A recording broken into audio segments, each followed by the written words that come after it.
क्या आप जानते हैं कि एक अच्छे प्रोग्रामर और एक एवरेज प्रोग्रामर में क्या डिफरेंस है?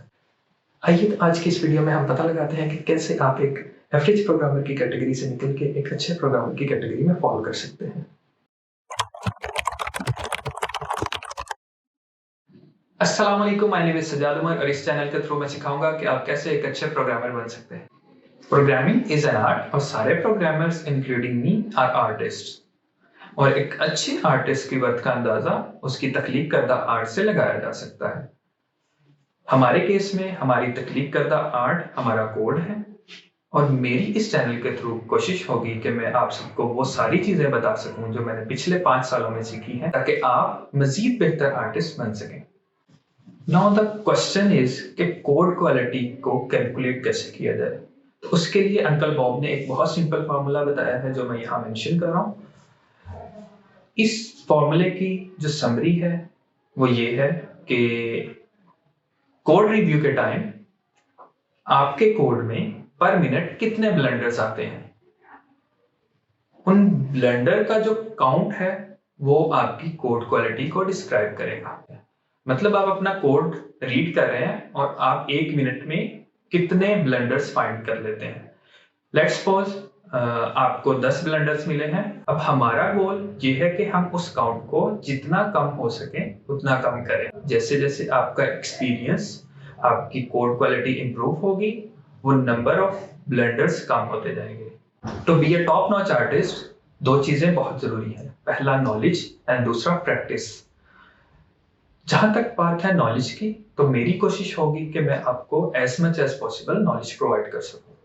आई मीन जब तक आपको पता ही नहीं होगा कि ये चीज गलत है तो आप उसे बेहतर करने की कोशिश कैसे करेंगे।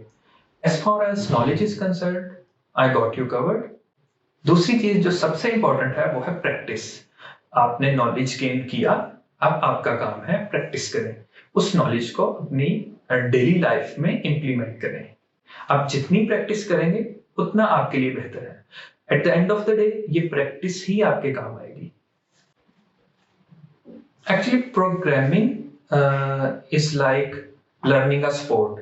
फॉर एग्जाम्पल मुझे स्नूकर खेलना पसंद है, तो मैं जितनी मर्जी स्नूकर देख लूँ, जितनी मर्जी बुक्स पढ़ लूँ स्नूकर पे, जितने मर्जी प्लेयर्स को खेलते देख लूँ, मैं तब तक अच्छा प्लेयर नहीं बन सकूंगा जब तक मैं खुद ट्राई नहीं करूंगा, मैं खुद जाके खेलूंगा नहीं।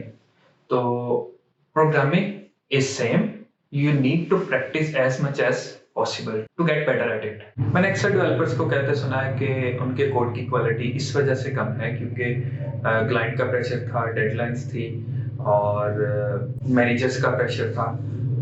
उन्हें फोर्स किया गया कि लिमिटेड टाइम में आपने काम करना है। तो मेरे ख्याल से ये बहुत ही अनप्रोफेशनल जवाब है।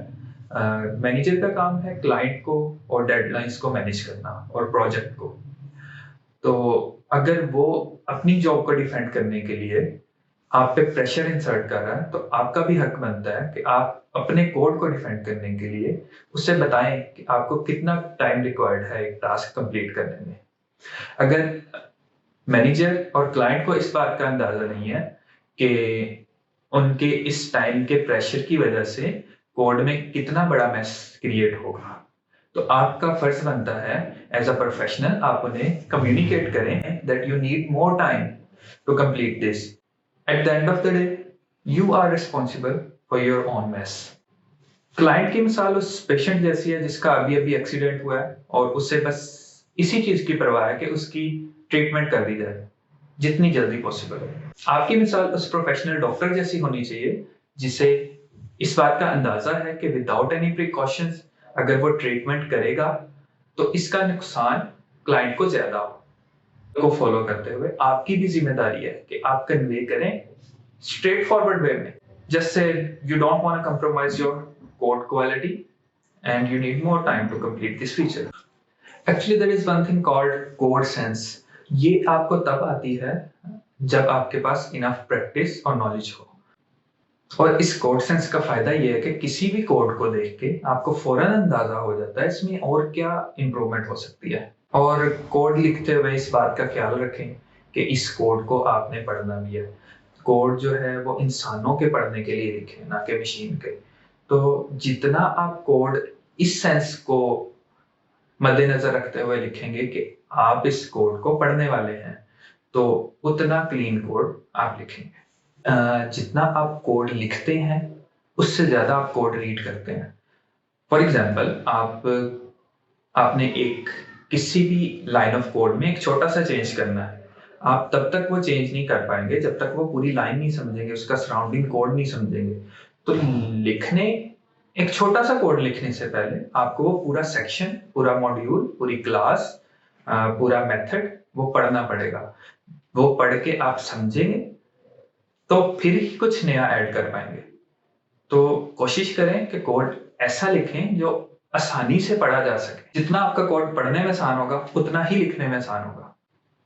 लैंग्वेज का इसमें कोई कमाल नहीं है, कमाल आपका है। आप अगर प्रोफेशनल और अच्छे आर्टिस्ट हैं तो आप किसी भी लैंग्वेज के थ्रू एक अच्छा और सिंपल कोड लिख सकते हैं, जो समझने में भी आसान होगा, जो डीबग करने में आसान होगा, जिसमें अगर कोई चीज ऐड करनी पड़े तो वो भी आसान होगा।